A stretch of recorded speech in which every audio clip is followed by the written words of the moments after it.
Well, why don't we get started? Good afternoon, everyone. Thanks for coming. I'm Mac Taylor, Legislative Analyst, and just a little while ago, my office put out our overview of the governor's budget for the 2013-14 fiscal year that starts next July 1. I want to thank Jason Cisney and Ryan Miller for once again coordinating the efforts of all my colleagues in the office to put this document out in a very short time period that we have to do it. The purpose is to give our initial reactions and sort of the big picture take on the governor's budget, and to offer comments on some of his major proposals that he has in his budget plan. Let me start off by just saying that I think we're in a very different situation than we have been the last 10, 12 years, when at this time we would usually be sitting around talking about 20, 25, $30 billion deficits and what are our differences in the numbers between the administration and us. That would be accompanied by obviously proposed solutions that were sometimes complicated and controversial, and so we'd be talking about concerns that we have about those solutions. We're not really in that kind of situation, and I think as we identified in our November fiscal outlook, at that time we said, the budget is roughly in balance. We had indicated a small deficit, operating deficit for 13-14 of under $1 billion, and a small surplus in 14-15 of roughly the same amount. And we noted that fiscal restraint was going to be necessary in order to get the budget in balance, keep it in balance, and address some of the other problems surrounding the budget, our budgetary debts, retirement obligations, etc. We think that the governor's proposal reflects that kind of fiscal discipline. And we think he should be commended for the plan that he's put before the legislature. It has very few augmentations of new policy proposals. It continues to make payments of debt, the biggest ones being on school deferrals. It pays off another $2 billion. It actually pays down some special fund loans. And more importantly, it continues to stress the importance of, over the fiscal outlook of the next few years, that you plug in additional payments to get those budgetary obligations off the books. This sort of approach, in our view, is really critical because we still face a lot of risk.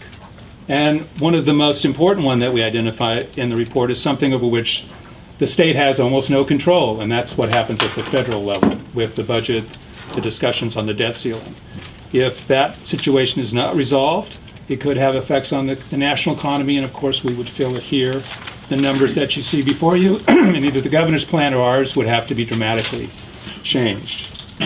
In addition, the plan, there are still things that, even though the governor pays down a lot of debt, there are still additional pressures on the state. It doesn't pay off all of the wall of debt within the time period. It builds up very little of a reserve by the end of that period. And it does nothing regarding our various retirement-related obligations, which the governor does note in the 8 pages. Now, there was a lot of interest, I know, when the plan came out in reconciling our $1.9 billion deficit in November with his $1 billion surplus that he now has for the end of 13-14. I think most of you know the big pieces of that, but let me just go over them, and we identify them in the report. First of all, the administration's underlying revenue forecast of taxes is about $1.1 billion higher than what we had in November. Okay, that's for all 3 years, 11, 12, 12, 13, 13, 14. While obviously a significant amount in revenue terms, that's not a startling difference in what they are forecasting and what we're forecasting. We did a grounds-up revenue forecast and economic forecast in November. We don't do one at this time. But I think our initial take on it is that while those numbers are reasonable, we probably think there's still some downside risk to their revenue forecast. There was also just under $700 million in proposals related to health taxes, either extending or reauthorizing to taxes on health providers. That's a policy choice that the governor's made. There's about $500 million more in special funds that are loans that he would extend repayment beyond the 13-14 year. So that was a choice that he made that was a difference from what we had assumed in November. And finally, there were just other estimating differences in the solutions or expenditures. The 2 biggest ones that we identify in the report are related to redevelopment where we're still $700 million different from them, and in cap and trade auction revenues, where we're still $300 million different from the administration. I would note that even in those two instances, I think it's important to note that the administration has brought their estimates down substantially from where they were in the budget. They reduced their redevelopment savings by about $1.6 billion over the 14 years. So while we still may have some differences with them, we probably think there's a little bit more downside risk to their estimates. They're much closer now than where we were when the budget was passed.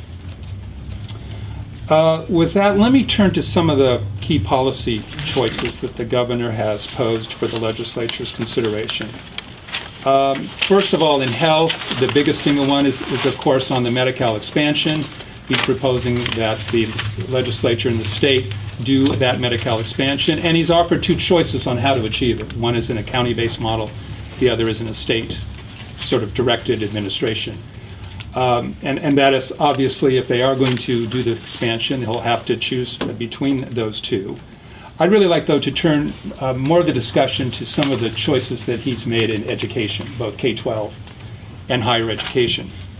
First of all, in K-12, there's obviously the discussion about the new funding formula. And this is a situation where for many, many years, my office has talked about the ways to simplify our funding formula, to make them more understandable, more flexibility for local governments, still with accountability. So we think the governor's proposal addresses those kind of key concerns. There are still a lot of details to figure out, and I know there's going to be lots of discussion about exactly the way that you both design the formulas, the kind of spending that is outside of the base funding, how you transition to it. So there'll be a lot of good discussion. But we think this is a really critical issue for the legislation. We think the governor is definitely on the right track in the area of a new funding formula for K-12 schools. He has a related proposal on adult education. And here again, my office put out a report just a few weeks back on this very same subject. We would agree on lots of the problems with the administration, the definition of the problem, and some of the solutions, but we offered a very sort of different approach on the way that you actually delivered the service. He would focus adult ed, give it the responsibility completely to the community colleges. We offered a proposal that took advantage of both adult schools that are provided through our K-12 districts and the community colleges, set up a consistent funding formula and let whoever can be the provider be the provider. But anyway, in any case, I think there'll be a good discussion on how we should take care of adult education. Finally, we have some serious concerns regarding the governor's approach on the Proposition 39 monies. This was the single sales factor mandatory apportionment approach that the people adopted under that initiative. We first have serious concerns with their treatment of all of the revenues under Prop 39 as being counting towards Proposition 98. Half of the monies for 5 years go solely for energy-related projects. And as the ballot pamphlet made very clear, as it's been the case for the last year in which we've talked about this, those monies that have to be transferred to the Energy Fund, we have not considered that they would be treated towards Prop 98. The governor is counting all of them in the 98 formula. Then he turns around and counts the expenditures out of the fund towards 98 expenditures. It gets pretty technical here, but we think that his treatment is inconsistent with the way that the money should be counted. And that's an issue that will have relatively short-term consequences, since after 5 years, all of the money under either their approach or ours would count. But it is a significant difference. And then also in the way that the monies are spent for energy projects, we've raised several concerns about whether the governor's proposal meets the specific language of Prop 39. That is it done in a way that the expenditures are prioritized by their impact on energy savings and jobs statewide, when he is directing all the money to schools and allocates it in effect on a per student basis to all school districts. So we've just tried to alert the legislature to possible tension between the governor's proposal and the specific language of Proposition 39. Turning to higher education, the governor had some very interesting discussion and things to say about the higher ed segments. We actually think that the governor, again, has raised some very important issues about the way we approach spending and the outcomes that we expect for our higher education segments. He's thrown out issues about their effectiveness, about their end goals, about what our fees should be, about how we should fund community college enrollment, and about whether there should be caps on a per student basis on the number of units that people can take for state subsidy, that is. And we think all of these are very legitimate issues. We hope that it will foster some really good discussion about how we fund higher education. I would just point to some tensions that we have found in what the governor says is the problem and the solutions that he's proposing. Let me just give you a couple of examples. The governor, again, states that he feels that the segments could be much more efficient. They could use online teaching and reevaluate the way they provide services. And that they could be more effective in making sure that people get out of school in 4 years, and that not as much time taking on getting to their degrees. And yet at the same time that he poses these rather serious concerns, he turns around and says we're going to, in effect, guarantee you 5% and 4% annual increases. He also is proposing greater autonomy for the segments. And we just think the legislature is going to have to balance. If you really think that there are serious concerns of the magnitude the governor has pointed out, it's not clear to us at this time why you would both guarantee them a stream of payments and give them more autonomy in the way that they spend those monies. Before you had strong accountability measures intact, maybe you want to identify enrollment goals, outcome goals. So while the administration has raised those as issues, we're going to have to see a lot more detail on how he gets from the problem definition to the sort of end results that he desires. Similarly, on fees, the governor states that fees in California, while we've had some rather large increases in recent years, are low. And they are low relative to the rest of the country. Our community college fees are the lowest in the country. Our CSU fees are among the lowest in the country, at least as far as our comparison groups. And UC fees are around average for their comparison groups. So on the one hand, he says that the fees are low and reasonable, and then on the other hand, he says he wants to freeze them for 5 years. That's not necessarily in conflict, but I think we would want the legislature to try to consider the larger issues. What do you want your fee policy to be? What do you want parents and students to pay as a share of the total cost, and then try to maintain that? That's more of a fee policy that hopefully will result in a stable environment for both the systems and for parents and students. So with that, I'll just say we have no prizes for the first question that's asked. Yeah, I wanted your autograph too. Yeah, I know how valuable that would be. After the answer any questions, yeah.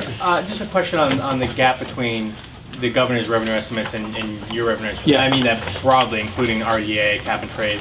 I mean, $2 billion is obviously a pretty large gap. I mean, are you saying the state should still face a deficit this year, or are you moving away from that estimate? Well, again, first of all, we kind of keep those separate because the redevelopment, it shows up, even though it's an estimate of certain revenues, it shows up in the expenditure on the state side. If you were to stay with our estimates that we had in November, we'd still be facing a problem. It's a small problem. Mm-hmm. And so, I think overall we'd say it's not big enough at this point to worry too much, given that when we come to May, we could have rather dramatic shifts in what both the administration and our office forecast for revenues that could swamp relatively small differences in some of, say, our expenditure numbers. So I think at this point, it's just a different ballgame than what we faced in the past. As I said, the budget is roughly in balance. The administration has had to propose certain things to keep it in balance, build a reserve, and fund certain priorities that it has, say, for spending on the universities. But again, I think as opposed to what we've experienced in the past, we know what the differences are, and I think there's not as much uncertainty now as there has been in the past over the variability in some of those estimates, with the redevelopment being a really good example of that. So it's not like you're changing your estimates, obviously, and but since the gap is for California not that big, basically it could go either way, more or less. I think that's still true. There's still lots of variability. Uh-huh. And I think what that would suggest to us is when we get to May, we may have even better numbers on redevelopment, for example. A lot of it's over the liquid assets part of the redevelopment issue, and we may know a little more by then that we can refine our estimates, and we may have closed the gap between our numbers and finance even more. So at this point in time, I think because we've eliminated the really large differences in redevelopment, in cap and trade, and even in revenues. I mean, we had some huge differences last year. Right. Finance came down significantly in the May revision, and so we were much closer together. And as I say, $1 billion, $1.1 billion over 3 years, we can't say that that's an unreasonable estimate because it's well within our bound of uncertainty. Matt, given the various things that could happen to us down the road that you cite in your report, is a $1 billion surplus enough, or shouldn't we be having a little bit more contingency on hand? I think that the reason we cite it as one of the things by the end of the forecast period you want to be in a lot better shape is because of those various contingencies and risk. I think right now you have the governor who's trading off in some ways paying down debts, budgetary obligations. In fact, he was fairly clear about this, that's a way that in effect gave you a different type of reserve, that if you paid off some loans and those monies were still available because the special funds didn't need them, you could access again if you had some type of downturn. So there is somewhat of a trade-off between paying down debt versus building up the reserve. Would you agree with that approach? I mean, it sounds like you're just going to have to pay interest again. Well, a lot of this we don't pay a lot of interest on. I think it is a tough call on the mix of them. I'd like to see us do both. Pay down our debts over the forecast period and build up a reserve. We're concerned, when does the next recession hit? Even if it's not caused by sort of a fiscal cliff related thing, that at some point in the future we're going to have a slowdown, a downturn, and we need a bigger reserve unless we're going to go through some of the problems that we've gone through in the past. So I guess I would just acknowledge that there's a pretty direct trade-off between whether you're going to pay down some of the debts and building up the reserve. Matt, you've called his approach commendable in terms of pulling the line essentially on the non-education expenditures. There's some members of the legislature who there's some pressure building to start to restore some of the programs that were cut since the recession. I mean, is there any room for that, or if there is room for that, do you have any advice on when they should even start considering that? Well, first of all, the governor has made his choices about what to augment, and he's made it in higher education, right? The legislature could take a different tack. They could say, well, the systems have had some tough years, but we think that relatively speaking, there are other restorations that we'd like to make before that.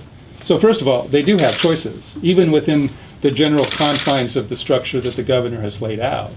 But beyond that, because there's not a whole lot in new program augmentations, we think that they're going to have to be very cautious, and they're not going to be able to restore a lot, absent either adding new revenues or not paying down certain debts. What's your view on adding new revenues? Pardon me? What's your view on adding new revenues, given the pressure to do that too? Well, I mean, it's always a choice. In fact, the governor has laid out two new, extending and reauthorizing those taxes. So they are going to face that. I think given that we just passed Prop 30, I'm not sure there's a lot of sentiment for immediately going out and talking about a lot of new taxes. So we've always framed it, if you're now within this world, what are your trade-offs? And clearly in response to Kevin's question, you're not going to be able to do a lot in the near future. Mac, we've talked about volatility in the tax system a lot over the last few years. Can you give me a general overview of the assessment of the volatility question vis-a-vis everything from Prop 30 to this budget? Sure. You know, right now our personal income taxes are about 2/3 of our revenues. And with Prop 30, we had a very volatile revenue system before Prop 30. That makes it slightly more so. And what that does is, first of all, it just complicates our revenue forecasting, especially in times like this when you've had all the discussions over the fiscal cliff. You have questions about people's behavior. Have they moved money from 2013 into 2012? We don't know how much of the kind of good month we had in December is just because of that movement and doesn't really represent real increases in revenues. So it's certainly made the job of revenue forecasting, which was difficult, even more difficult. And it just subjects us within the business cycle to even more swings. Now, as you know, that can be good news if the economy should perform better. Let's say they resolve the fiscal cliff issues. There's a sense of growing confidence. That could be on the upside for us.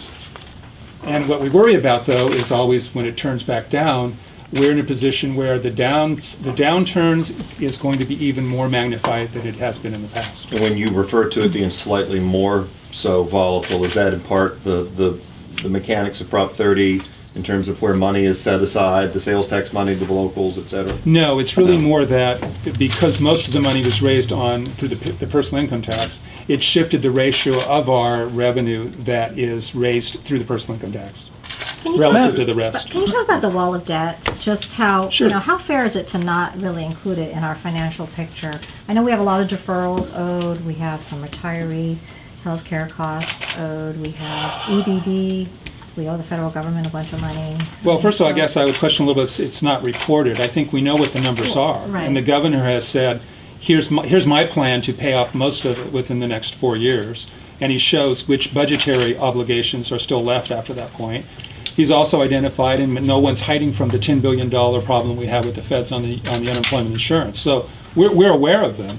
The question is having a plan to eliminate that UI. Still, what are you going to do with the remaining wall of debt? And all of the retirement, which the governor put a number, and he put all of the numbers for our retirement-related benefits, the unfunded liabilities in the budget, but there's no plan to how we pay those off. And we're particularly concerned with the state teachers because it's growing rather rapidly, and with the healthcare, retiree healthcare. Mac, your office has always looked down upon the idea of doing some sort of informal compact between the administration and higher ed for out-year funding. You seem to be suggesting again that's maybe not a good idea. I mean, what's wrong with trying to give the people who run our institutions of higher learning some longer-term predictability? Well, are you going to do that for every program in the budget and guarantee them 5% increases? The budget is the plan. The legislature each year, it can set out some goals. It can, and in fact, that's what we're asking them to do. We've talked about having a fee policy to where if the cost of the segments go up, we think that families and students should share in that cost increase. We think it provides some sort of pressure from the field, in effect, to if you're going to raise things, you're going to have people there going to make sure that those increases are appropriate. So first of all, I think given the governor's listing of these serious problems, why in that case would you want to guarantee those segments necessarily that they were going to have just price increases? What incentive is there didn't change the way that they operate? But we would say that about any program. It wasn't anything against the universities per se. We would say that if it was the prisons or a health and human service program or any type of program. The budget is the way that the legislature sends its signals. And outside of the budget, it can still do that through legislation, through its statements of what it's going to be funding and what it hopes to fund. But in the past, the compacts really just haven't had any practical worth, first of all. They haven't been followed in subsequent years, and we just don't think it's necessary or appropriate. I have a question about the out-year forecast. You mentioned that at the end of 2017, that fiscal year, you would not see a very big reserve. Is the Brown administration in its forecast increasing spending faster than what the LAO has projected in Yes, yes, but it's really important. I mean, it's a good question, but I want to make sure people understand why. Our forecast was not a prediction of where we were going to be in 17-18. It was extrapolating out what was in place at that time. So it's not going to reflect, as the governor's multi-year plan does, the fact that he wants to spend 5% or 4% a year on the universities.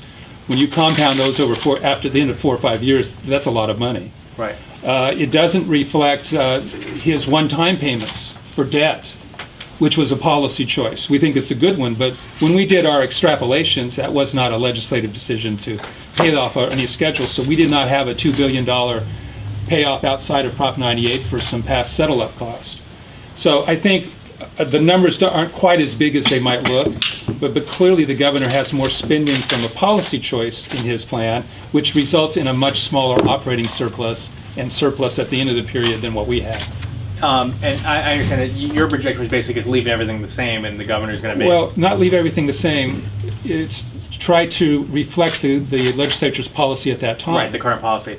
So are there risks in the way the governor has mapped it out as far as leave enough money left over? I mean, is there a possibility that there won't be enough breathing room going forward? Well, certainly, if you're going to commit to having the kind of increases in schools and education that he has, that means that you've now committed what we had as surplus in those out years.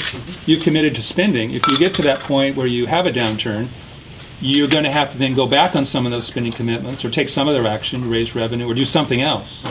You certainly wouldn't be able to pay off some of the debt. So it just involves different choices. But I think it's really important that his multi-year plan is really on a different set of assumptions than ours was. And we can crosswalk in large ways. Jason could help me, but there's a lot of different assumptions that go into them that you'd have to recognize. Assumptions involving the spending.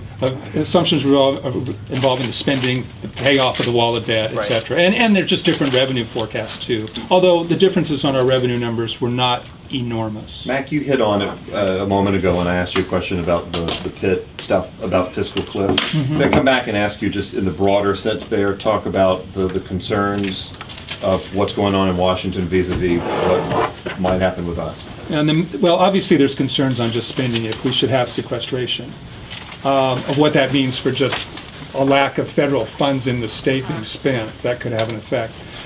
The impacts on our state budget are not as severe in that most of that money tends to be a little more discretionary. It's not like we have to match it because they've exempted so many programs that are key to us, like medi-cal. It would have impacts, but we're more concerned with the impact on the overall economy. Should the failure of the federal government to kind of resolve this, we would be concerned about either rapid spending cuts that would occur all at once that could trigger impacts on the economy, or tax increases that could go into effect. And that impact of them catching a cold, or they sneeze and we catch the cold, is what would worry us, because that could have significant effects on our revenue forecast. Mac, you're kind of, it seems like we all want to focus on the number. What's the deficit number? And the message I'm kind of hearing is, you know what, given all the volatility from DC, all the unknowns, the risks and stuff, and given that, you're not that far apart, that basically budget's in balance, you're saying don't focus on the number for now. Just work on keeping a fairly strong fiscal restraint in the budget, and let's look at the number again in May. I think that's a pretty nice statement. Did you want to sit up here? No, but I think that is fair in that we know there's going to be big changes in May, and the revenue changes could swamp these relatively small differences. But again, let me just reiterate: if we still had, if finance had the same estimates of redevelopment as it had in the Budget Act, we would be raising more serious concerns because we thought that they were very, very high. Because their estimates now are much more in line of what we think is reasonable, and that's true with cap and trade auction revenues too, even though we might be a little bit lower, the risk is nowhere as near as great as it was back in July when the budget was passed. So yes, I think that's a fairly good summary of what I was trying to say. In November, the LAO was critical of the governor's accrual accounting procedures, and in fact recommended that they change them because you couldn't project. You'd have trouble projecting what might be there and what might not be there. Do you see that as a problem in the governor's budget right now? Well, I'm going to have Jason pop in here. What we've been concerned about is the accrual policies are not particularly transparent and clear as to exactly how they're doing them. And so we've asked that the administration sort of lay out exactly what their new approach is on the Prop 30 revenues is. Their accrual policies have made it even more difficult for us doing our revenue forecast because it involves moving money to past years, and that can change your Prop 98 calculations. So it's made it more difficult. But Jason, anything else to add? In addition, the accrual policies result in much longer than usual delays in knowing how a fiscal year ended, which we discussed some in the report. Any other questions? One clarification on the cap and trade and redevelopment thing. Sure. You mentioned that the administration has lowered its estimates from RDA. Has it also lowered its cap and trade estimates? Yes, okay. Quite a bit. And those estimates, the $1.1 billion in tax, the $300 million in cap and trade, $700 million in redevelopment, is that over 18 months or is that over? Yeah, that's typically a 2-year period. Okay, so it's the next 6 months and then the 1 year, 13, 14. Yes. Okay. On the cap and trade, did you see any clarity on how they're going to spend that? Obviously, there's the Nexus issue. I think there's a little more clarity. I mean, clearly our numbers are different, I think, in part because the price was so low that they sold, and so now they're not expecting as many proceeds to begin with. They're all going to dedicate it towards the budget. They have, I think, talked about some other things that they might spend it on, such as debt service on new transit projects. That's going to be an interesting issue, whether that qualifies as mitigation or not, but at least they've put out some things there. So I think there's even probably less concern than there was last July.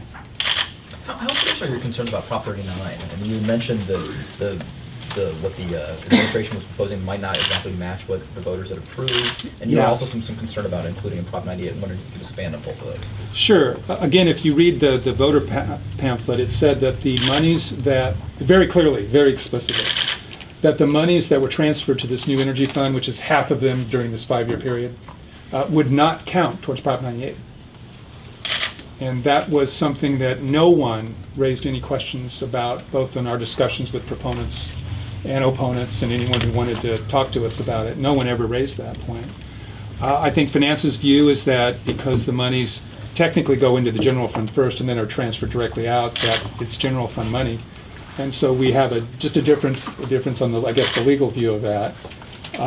It has some effects on schools. Like I say, their view results in actually somewhat less ongoing monies for schools. But it's not a huge effect, and it doesn't last, past the 5 years probably. So not a crucial issue, but more on the spending. We want to make sure that the legislature is following the specific language that is included in 39 as far as the process that you have to go through in prioritizing projects for energy savings and jobs, and that the allocation of those funds have to be coordinated with departments who have expertise in that. So you're saying that the concern was more about the process and less that certain projects were receiving money that shouldn't have been? Oh, yeah, no. Okay. We haven't seen those yet, but we want to make sure that it follows the process that's laid out in 39. What is the benefit to doing that kind of Prop 98 accounting the way they've done it? I mean, is it that it relieves the general fund and I think they do get get about 190 million, I think, in general fund relief in the short term. Schools clearly may lose a little bit on their operating budgets, but they gain in the certainty, if the plan can be implemented, that they would get all of the proceeds of the 450 or the 550 that it would grow to in out years. They would get all of that money towards energy-related projects in their districts. So I think those are the trade-offs for them. One quick question on the Prop 39 thing. Would there be, if you can't use that $500 million to satisfy the Prop 98 requirement, is the state going to need to find more money for Prop 98 somewhere else? Or are you saying that the requirement won't go up that much? So it's I think you have to think of the two in tandem. If you're going to do their approach that it's general fund, I think the spending from them makes sense. Then I guess you can count towards 98. Right. So I think I'd probably have to, from their perspective, I would view them as kind of linked. They're counted as general fund money, so therefore the expenditure of those would count towards the 98. Right. So if you can't use the money for Prop 98 as what you're suggesting, Then you wouldn't count we don't count the expenditures. Right. of Would it. there be a budget hit? Would the state need to find more money somewhere else to? Yeah. I mean, if they took our approach on Right. it, yeah, they would have $190 million they would have to find somewhere. Okay. So they're spending all 500 million under Prop 98. Yes. That means they can spend Prop 98 money on infrastructure, renewable energy. They don't have to spend it in the classroom. No. Correct? No, the proposal would have to be spent on energy projects. Yeah, it has to be, but once if they do that under 98, that means they don't have to spend 500 million on classroom stuff, right? Their proposal is it counts towards 98, but it would go towards these energy projects. Yeah. It does So essentially crowd out. what effect does that have on? Oh, well, it crowds out, as Jen can chime in here. It has a simultaneous effect of increasing the guarantee and then counting more money. And then I think in comparison with our approach, it does have a small effect of crowding out some ongoing spending. That's less general fund money they have to put in the 98. Yes. Okay, so that's less money they have to spend on the classroom. Of the non-energy, yes. Okay. Jen, got that? Thank you very much. Thanks, Matt.